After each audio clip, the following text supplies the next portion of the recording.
these three manuals are the earliest manuals. So dating from 1522 is Arrighi's Operina, sorry. In 1524 is Tagliente's Scriveri de Verse Complete. And then in 1540 is Palatino's, his name is, the name that he has for his document is strange, so we're just going to call it Palatino. So those were the ones that I knew about, and all three of them are primarily focused on Cancelleresca, which becomes known in English as Italian Chancery, which is then often called italic.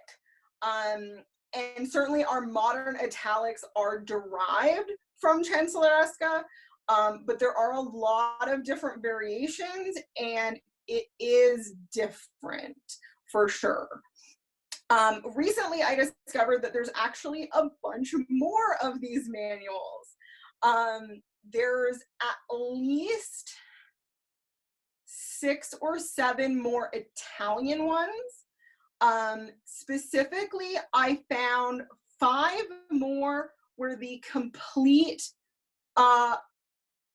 book is available as a digital item online. So these ones are from 1560, Cresci's Esemplare, from 1572, Ampiero de Ferrera, in 1587, Scalgini, in 1588, Curione, and in 1598, Scipione. So all of these manuals are about calligraphy. They're about how to write in the Italian manner. And most of them combine 3 main sections. There's usually a very in-depth step-by-step guide as to how to do a particular hand. Usually it's Cancelleresca. Then there's a bunch of examples of various other calligraphic styles, which different authors call different things. And then most of them also have a section at the end that is about tools. So like how to cut quills and that kind of thing. Additionally, in finding all these other Italian manuals, I also discovered that there is a bunch of other manuals, very similar kind of things that were produced in other parts of Europe. All of them are later than the really early ones that were produced in Italy, but they do exist. There's ones from Spain, from Germany, and a lot of them have the information of the scribes in that place about Cancelleresca, which is particularly interesting, and I'm looking forward to delving into a little bit more. So that's a little bit of what and when. So who made them? So all of these authors that I mentioned, these were all writing masters. So they were expert calligraphers. They were often working in chanceries, but they were also teaching calligraphy to nobles and to various people. And the manuals partially were a teaching tool. They were partially a way of making money in and of themselves, and they were partially a way to promote the work of the calligrapher who made them, and to become famous in as much as one could be, but so that people would know who they were and want them to do calligraphy for them. One of the interesting things about these manuals is that while I say that these calligraphers made them, the fact is that these calligraphers were actually working alongside engravers to create the actual print books that we have. So it's a little bit of an odd thing where they're a manual about calligraphy. They were originally calligraphed, but the items that we have, both extant and like the digital copies that we have, these are printed items. So the master calligrapher would write the page of text, and then the engraver would transfer that onto either a wood block or a metal sheet, and then carve the block or engrave the sheet to then allow ink to be put on it and to print the page. So it's a really weird thing where it's like, it's calligraphy, but it's not calligraphy quite. So yeah, it's a really odd sort of little thing there. For scribes, and for people who are looking to replicate calligraphy from our period, these manuals are an absolute treasure trove. Oftentimes when we're working with period manuscripts wanting to reproduce calligraphy, one of the key difficulties is finding all the letter forms that you need in order to write something. And especially because a lot of texts are in Latin, there's certain letters that just don't come up very often, or that they don't use at all. And one of the things that's really cool about this is because they are instructional manuals, all of the hands that are put forth in these manuals have a full and complete alphabet. So it's really easy to just be like, cool, here's the alphabet. And some of them even have like step-by-step instructions as to how these masters formed the letters in period. The flip side, sort of awkward part, is, like I say, it's not actually calligraphy. So you have to take it with a grain of salt. And I am currently looking to find calligraphy that matches with the hands that are in the various manuals, so that we have both the instructional or the example, and then examples of what it actually looked like when it was hand calligraphed. So that's a current project that I'm working on. But yeah, so that's kind of the basics about the manuals.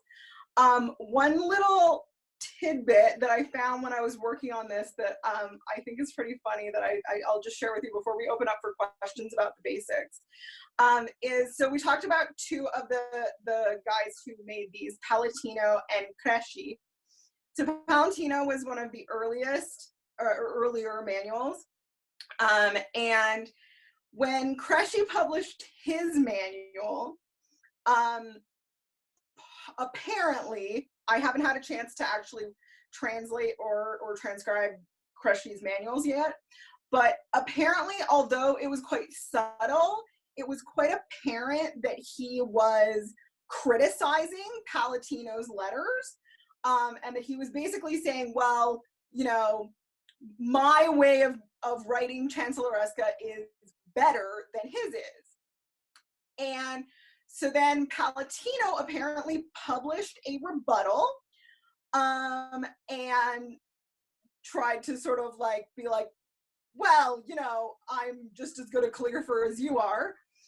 And then apparently Cresci accused Palatino of not actually having created any of his letter forms in his manual or in the printed rebuttal, and that they were all in fact the work of his engraver. And this has been proved not to be true. There are apparently examples of Palatino's calligraphy that survive, and they do match the plates that we see in Palatino's manual. But it was apparently the big typographic, you know, conflagration in the day. So yeah, medieval calligraphers going at it. So yeah, so I'm gonna open it up for questions. If anybody has any sort of questions about the basics there, anything that they're like, that I didn't cover, and then we are gonna move into a PowerPoint about some of the things that the different masters say about various tools.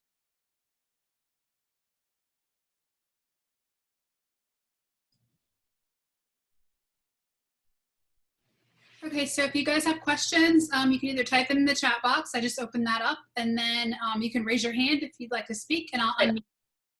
Yeah, so sorry, I meant to say this at the beginning. In terms of titles, so I posted a Google document into the Facebook group earlier today, and it has links to all the digital copies of all of the manuals that I was able to find full digital copies of. So all the ones that I mentioned are going to be in there.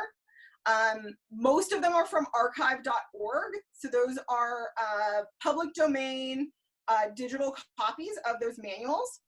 The other thing that is linked in that Google document is Arrighi, Tagliente, and Palatino. I've been working over the last year and a half or so on trying to get an English translation of them. There isn't any that I've found that have been published anywhere. You can get published copies of the Italian books, but there aren't any English translations that I've found. So I actually transcribed all 3 manuals, and then I've been running them through Google Translate. So those documents of my transcriptions and translations from Google are also linked in that document, and those transcriptions and translations are that's the information that I'm using that we're going to talk in terms of what we're talking about in terms of tools. It's from those transcriptions and translations that I'm working from. And I think Mr. Jada just put the link to that in the chat if anybody's wanting to grab that while we are talking. Any other questions before we jump into tools?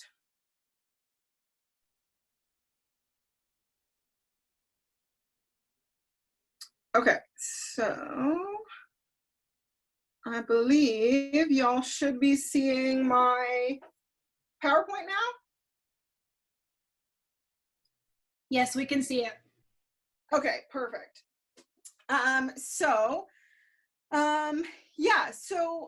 All of the 3 manuals that I've been working with have some amount of information about various tools that you would use with calligraphy. And so that is what we are going to work our way through. So we're going to start with some information that they have about quills. We're going to have a little break for questions. Then we're going to talk about pen knives, then ink, and very briefly ink holders. As it says in this little outline, I am going to stop for questions after each of those so that you don't have to wait until the very end and we'll get bibbledy. So quills. So this image here is, I think, what in our sort of like popular imagination quills are supposed to look like. This is often what we see in a lot of movies and stuff. It's a full feather and they're really big and they're really feathery and fluffy. But even without a description, even just pictorially, these are plates from the 3 manuals. And as we see in them, the quills really don't have any feathering on them whatsoever left at the point that they're being used as pens. So this, there's a pair of scissors and then there's the knife crossed over with the quill. And like they basically are just sort of like a straight little tube without any feathers on them whatsoever. Similarly, this plate, which is a step-by-step guide as to the cuts that you make for a quill from Arrighi. There's a little bit of fluff left right at the base. That little fluff is quite hard to take off the feather. But other than that, the barbs have been removed and most of the feather has been cut off. They're actually quite short. they're about the size that'll fit in your hand. They're no longer than that. So in Operina, the description that Arrighi gives is, he says they should be round, they should be shiny, they should be hard, and not very big. And the best ones are from common birds. Similarly, Palatino says they should be domesticated, that is from a domestic bird. They should be hard and shiny and smaller rather than larger because they are easier and faster to use. He says that it doesn't matter what wing or spot in the wing that they're anchored to. Some of them are different and break more easily, but that in his opinion, it doesn't really matter. The other thing that's really interesting that Palatino talks about is he talks about keeping your quills in, keeping the temper of the quill, which is the little end bit that you actually write with. So the piece that you cut out and that you write with, they call the temper of the pen. And he talks about keeping the temper or the tip underwater when the pen is not in use. And this is something that I've heard from people who use quills saying like, oh yeah, I found through experimentation that this helps them stay springy and not dry out and not crack. But I hadn't, until I translated Palantino, I hadn't found a period source that specifically talked about keeping them in water, but Palatino does. He says you have to keep them continuously in a small pond with water that covers the temper. Tagliente, when he describes quills, he says he actually wants quills to be big. So the first thing is that they should be big. The second thing is they should be hard. Third thing is they should be round. And the fourth is that they should be thin. The other thing that he says is that they should be from the right hand wing because it's easier to hold in your hand. So that has to do with feathers curve in one direction or the other. And so if it curves with your hand, it's easier to hold. Flip side is, if you're a left-handed scribe, then you might in fact want a quill from a left wing of a bird. He similarly says that pens that are from wild birds are good, but the quills from domestic birds are better. And those are better for using for chancery. So the quill that we have up on this screen is a really good example, in my opinion, of a quill that's really round. It's got a decently thick wall on it, and it's quite hard. Not that you can see that part in the picture, but yeah. This quill is one that I made, and it's a turkey feather. This quill is a bit of a compromise, shall we say. So it's cut with enough of the feathers cut off of it that I can hold it in my hand and there's no feathers touching it. There's no feathers touching the hand. The feathers are up quite a bit further. But I just visually, I like the feathers, and so sometimes I leave them on. But this is a more correct looking quill. So it really doesn't look like much. But yeah, it has all the feathers stripped off, and it's been cut off basically.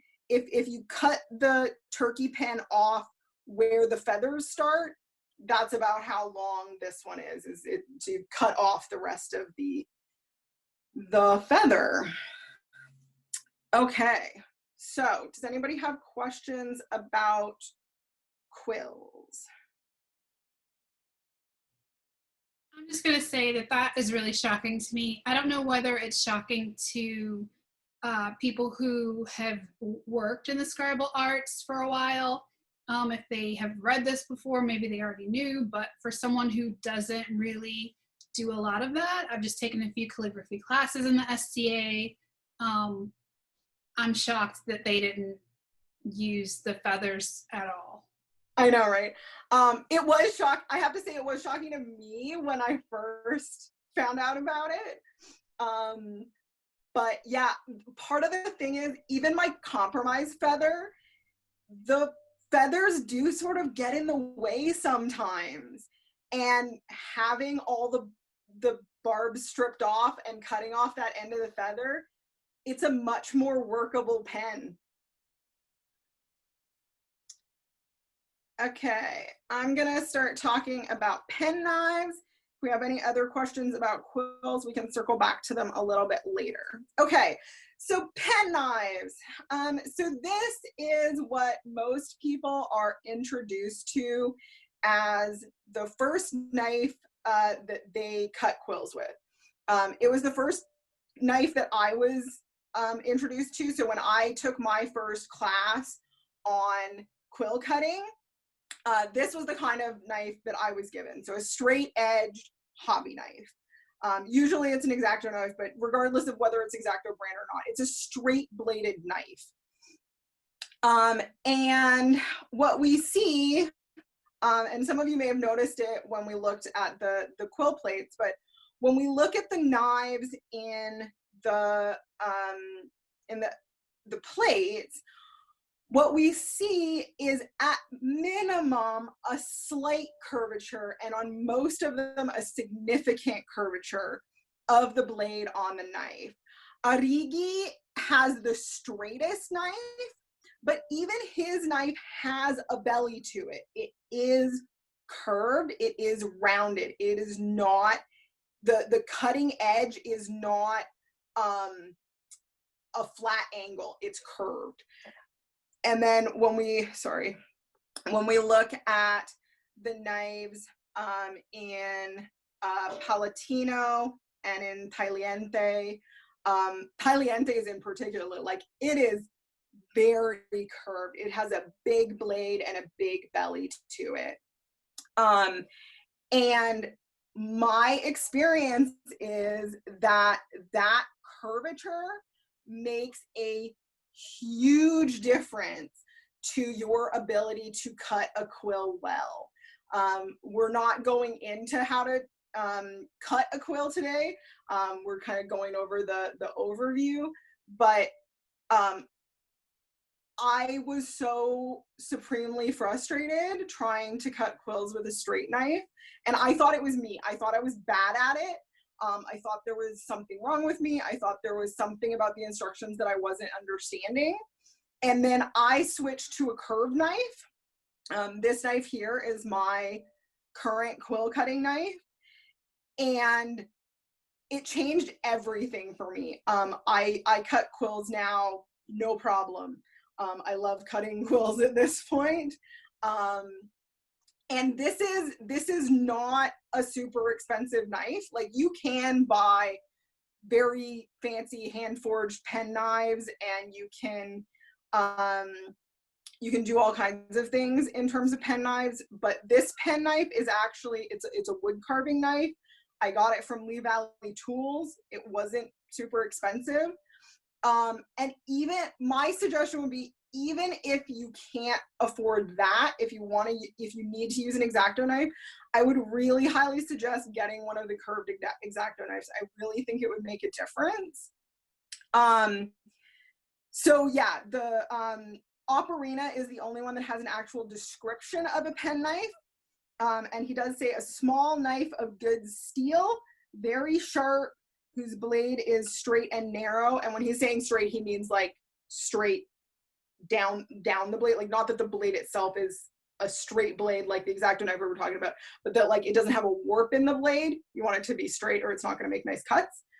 And not hollow. You want the belly to be wide so that the hand can govern it. So it's definitely supposed to be like a relatively small blade, and something that's, like, yeah, easily controllable. You don't want a big giant knife for quill cutting. It's not going to go well. But yeah, so that's pen knives. That's unfortunately, like I said, so it's funny because all three of them have an image of the knife, but Arrighi is the only one who actually talks about it in his manual. So any questions about pen knives before we carry on?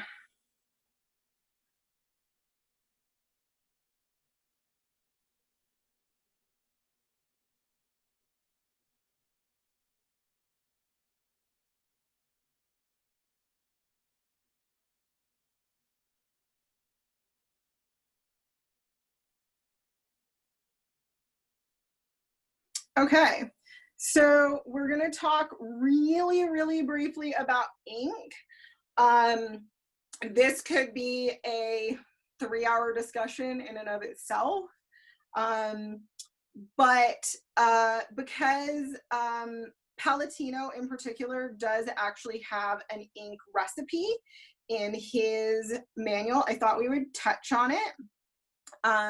So the most common type of ink in our period is ferrogallic ink, so using oak galls and some kind of iron additive to create a black ink. Well, it's a light colored ink that reacts with oxygen to create a very black ink. So Palatino's recipe calls for galls.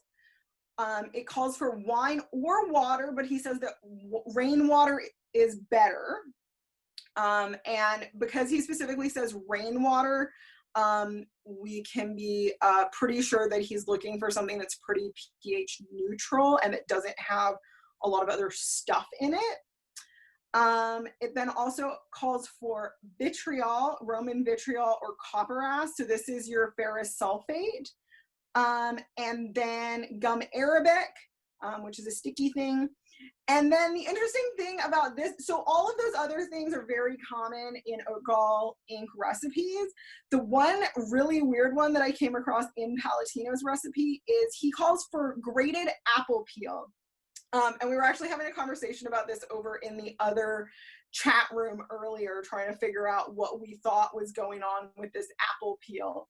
And we have a bunch of theories from biologic agents on the peel to pectin adding some stickiness. We're not really sure what the apple peel is doing exactly, but these are the things that are included. So just for anybody who has never heard of a bunch of these things, we're going to just go through some images. So these are oak galls. So oak galls happen when a gall wasp stings an oak tree or lays its eggs in an oak tree. And basically there's this little band-aid that the tree creates, and it's really, really rich in tannins. And so tannins or tannic acid is one of the key components in ferrogallic ink. The little tiny ones up in the top corner are Aleppo galls, and they're super, super concentrated. But yeah, the oak galls can be found on all kinds of oak trees all over the world. If you have oak trees with oak galls, let me know, because I'm doing some studies about oak galls and I want your oak galls. The next thing is vitriol, so Roman vitriol, also called copperas. So this is ferrous sulfate. It's a chemical. It's kind of green. It's sometimes called green vitriol. You can order it online. It's a sort of crystal. And that's what it looks like in a bowl and in its bag. So next thing is gum arabic. So gum arabic is the tree, the sap from the acacia tree. And so depending on the tree, it can look a little different, but basically it's this hard substance that is made from the sap, and it's really, really sticky because it's sap. And you can grind it up to make powder, or you can just kind of melt it down in water. One of the easiest ways to get a hold of it modernly is as a thing called acacia powder. This is gum arabic that's been powdered down. and it's really easy to find online. It's an additive for various things, so it's not too hard to find as acacia powder, and it's pretty inexpensive as acacia powder, whereas getting the actual like resin can often be pretty like specialty and have like a premium price tag attached to it. So the acacia powder is nice. That being said, you can also get gum arabic from most art supply stores, either in powder form or in solution, so that they've already mixed it with water and made what they think is an ideal ratio of water to gum arabic. I prefer the powder because it gives you more control over how sticky it is, and depending on all your other additives and how everything's come together, sometimes you want it to be more sticky and sometimes you need it to be less sticky. So being able to mix your own gum arabic solution gives you a lot more control. A really, really quick mention on paper. Oh, do we have some questions? Yeah, someone has their hand raised. Maria Beatriz, let me unmute you. Go ahead and ask your question. Wait. Yes, I have experienced gum arabic through cooking, and have been able to find it in places like health food stores. Yes, exactly. Or halal grocery stores. It's actually a flavor required for some dishes. For some there's actually a couple of sweets that are gum arabic flavored, which is kind of, it's like you're eating a pine tree. It's really interesting. It's not you would think it was upsetting, but it's not. But I found it for food all the time. Would food grade work for this? Yes, and that's exactly what I was meaning when I was saying additive. Yeah, it's a food additive, so you can find it at a lot of health food stores and stuff. But it's usually, like I say, it's usually branded as acacia powder in those, or that's what I've seen, as opposed to as gum arabic. Gum arabic is what you see when you see it at like an art store. But acacia powder is usually what you see when you see it in those sort of like health food contexts. Yeah, I've seen it labeled as gum arabic at the halal grocery store I go to. Right. Yeah. But yeah, Mountain Rose Herbs is where I got my bag. And they do all kinds of additives. So really quick on paper, by the 16th century, while parchment was being used, they are using paper, and Tagliente does say specifically that Chancelloresca deserves very thin paper that's very smooth and white. And he specifically says that the paper from Fabriano is more durable than that from anywhere else, and you should always get your paper from Fabriano. And many of us currently are still familiar with the fact that Fabriano paper is amazing, and they still make paper there. I have a friend who went to Fabriano and talked to them all about their paper making stuff. So I just wanted to call out the fact that Fabriano has great paper. And even Tagliente says so. Okay, and then the very last thing that we're going to talk about, again, really quickly, because there's not a ton of information about these guys. But so we have two images of ink holders, one in Tagliente and one in Palatino. And Palatino actually talks about it. And I thought this was pretty interesting. The first part was that, so I had some trouble initially trying to figure out what he was talking about, because what he calls it is il calamburo. And the closest translation that Google was able to give me was the squid. And so initially I was like, I don't know what he is talking about. But as I started reading the description, I figured he probably is talking about the ink holder, because what he says is, those that are made out of wood dry out the ink, and the best ones are made out of lead because it keeps the ink fresh and it also keeps it black. It should neither be large nor small, but it should have a wide foot, so that it doesn't, that you don't have to struggle every time you dip your quill into the ink. And so that it holds a decent amount of ink. It should be as wide as the mouth is deep, but not very high. So in terms of the width of the mouth, you can see it's pretty narrow at the spot where you're dipping the quill into. And this makes sense because as I mentioned before, there is a reaction with oxygen that happens with ferrogallic ink. And so if you had it in like a big wide open dish, you would get a lot of precipitate happening, and some of the chemical reaction that you need for the ink to blacken on the page would actually have been used up and spent already. And you don't really want that. So you want something that has a pretty like narrow opening in terms of how much of the ink is actually being exposed to the air at any given time. But as we can see with the images, they then sort of like widen out at the bottom so that they do hold a decent amount of ink.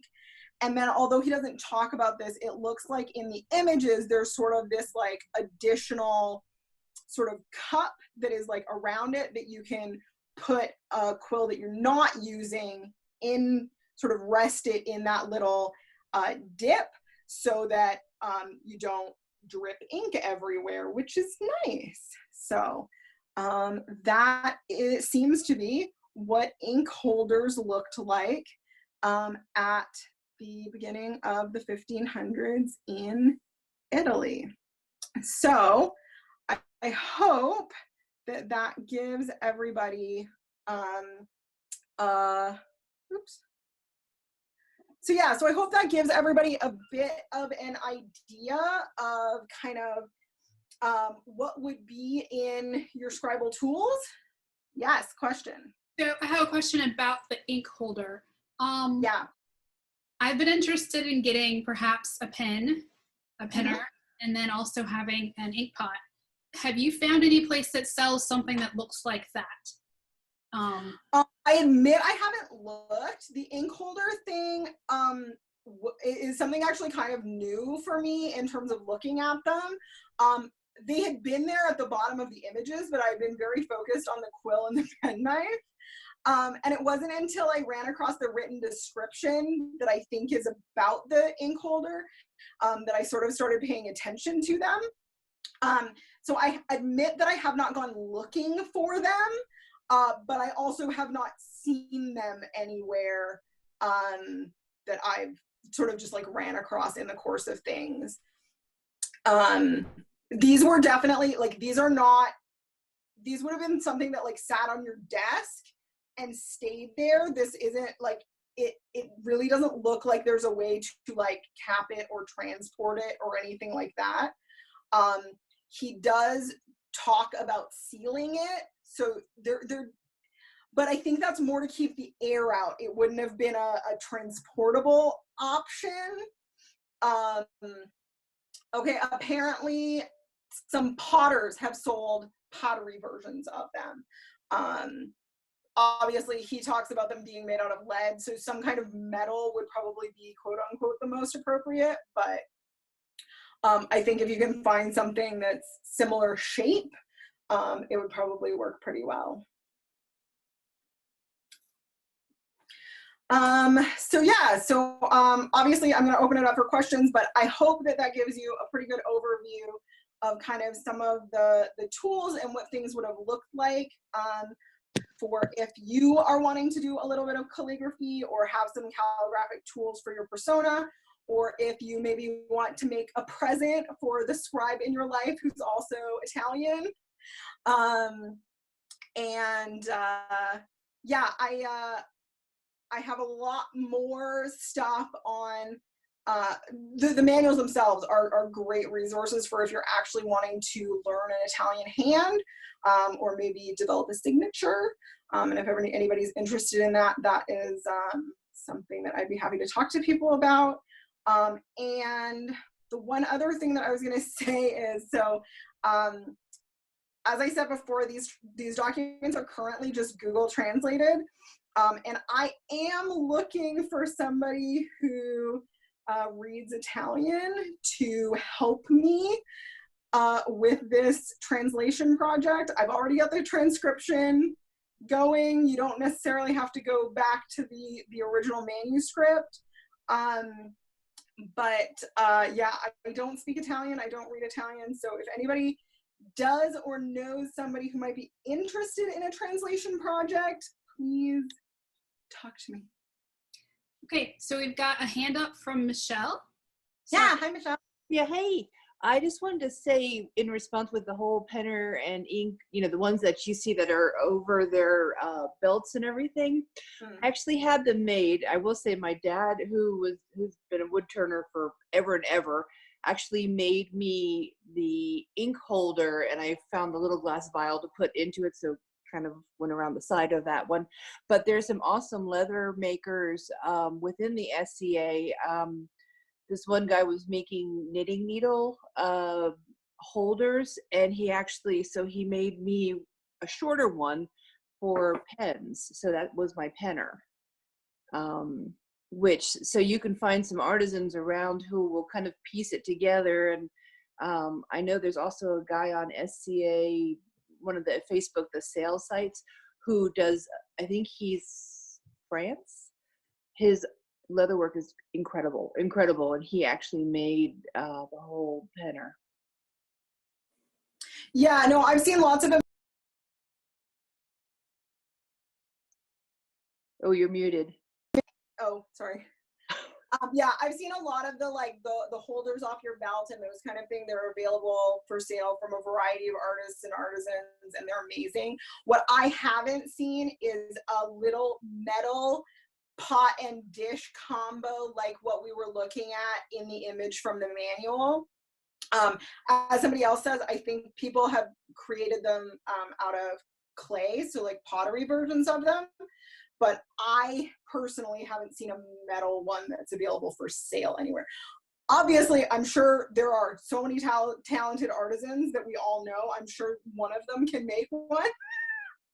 But I haven't seen them sort of like commercially available for sale anywhere.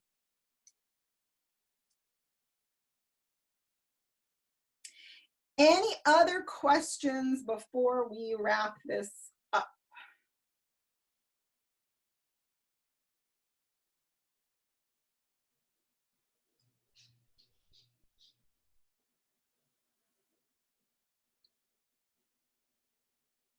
Well, I just posted your Google document in the chat box, and there is a response here.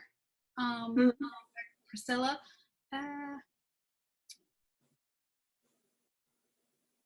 Stanley Morrison did a large amount of research on Tagliente from the printing side.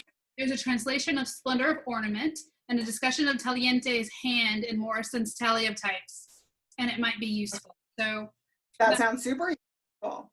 That sounds awesome. Thank you. And I think we're pretty much right on time for closing down. So fantastic. That works out well. Thank you so much for your class. Thank you so much for coming, everybody. And like I say, the Google document is also up on the Facebook page. And if anybody else has questions or wants to talk more about ink or quill cutting or translation or calligraphy, just hit me up on the Book of Faces.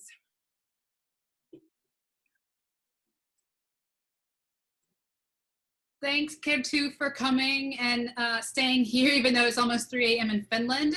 Have sweet dreams. Oh, wow.